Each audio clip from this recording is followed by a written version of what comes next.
Reuters foreign tourism to New York City is set to rise 3.6% this year, defying yet another of the many doomsday predictions about Donald Trump's presidency. Back in February, the city tourism agency said Trump's travel ban and related rhetoric would mean a drop of 300,000 visitors this year. But the NYC prophecy proved false. Of course, other predictions were more dire, particularly those about the stock market. Finance expert Steve Ratner foresaw a market crash of historic proportions under President Trump. Moody's warned of a weaker economy. Many said 2% GDP growth was the best that could be hoped for.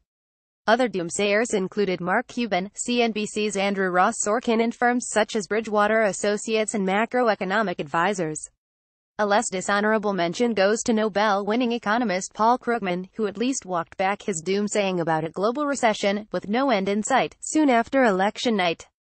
In fact, the Dow has climbed more than 25% since Hillary Clinton conceded. And the first 2 full quarters of Trump's term both saw growth of 3% or more. Oops. More recently, Trump's cutbacks of money to help folks sign up for Obamacare brought warnings that enrollment would surely plummet.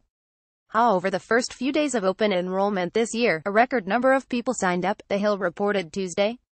The first day alone saw 200,000 sign-ups, twice last year's number, and more than 1 million visited healthcare.gov versus 750,000 in 2016. As for all the noise about fascism and tyranny, Trump has scrupulously obeyed law, even as judges came up with unprecedented legal theories to strike down his travel ban executive orders. None of this guarantees that the markets won't turn south eventually, or that Obamacare won't run into the rocks. But it does tell you that talk of Trump-fueled Armageddon is partisan hysteria, unhinged from reality.